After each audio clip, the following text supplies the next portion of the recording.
Shalom! Ako si Rabbi Rich. Ngayon, tayo ay nasa isang mahalagang bahagi ng mabuting balita ayon kay Mateo. Nakita nating tiniis ni Yeshua ang disyerto na pinatunayan ang kanyang puso sa pamamagitan ng pagsubok. Ngayon, sa Mateo 4:23, makikita natin ang simula ng kanyang ministeryo. Sinasabi sa teksto na nilibot ni Yeshua ang buong Galilea. Nagtuturo siya sa kanilang mga sinagoga. Ipinangangaral niya ang mabuting balita ng kaharian.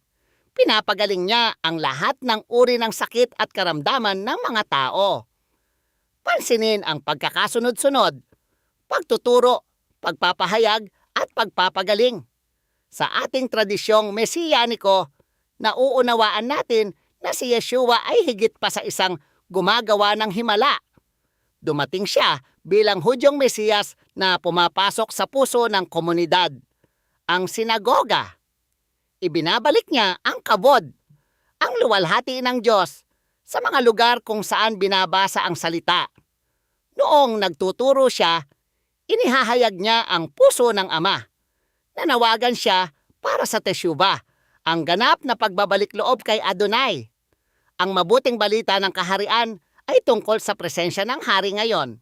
Sa Galilea, isang hinahamak na lugar, nagdala si Yeshua ng liwanag. Pinuntahan niya ang mga madidilim na lugar upang ipakita na walang sino man ang labas sa abot ng pagpapanumbalik ng Diyos. Ang mga pagpapagaling ay ang amen sa kanyang pagtuturo at pisikal na ebidensya ng kaharian.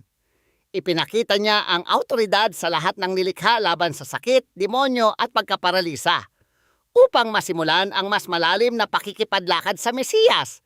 Bisitahin ang Walk with Yeshua app sa paglalarawan. Ang autoridad na ito ay magagamit pa rin ngayon kapag itinutuon natin ang puso sa kanyang pagtuturo. Ang mga himala ay sumusunod sa salita. Hindi nila ito pinapalitan. Kung nasa madilim na lugar ka, tandaan na pinili niya ang Galilea at ang mga mapagpakumbaba. Pinipili niya ang mga karaniwang mangingisda at ang mga itinakwil upang ipakita ang kanyang dakilang mga himala. Sa paglalakbay ngayong linggo, tandaan na ang kaharian ay malapit dahil si Yeshua ay malapit. Naway maranasan ninyo ang kanyang pagpapagaling sa katawan at ang kanyang aliw sa kaluluwa. Pagpalain kayo at ingatan ni Adonai at pasikatin nawa ang kanyang mukha sa inyo.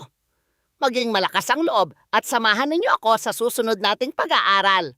Patuloy nating binabagtas ang buhay ng ating hari. Shalom!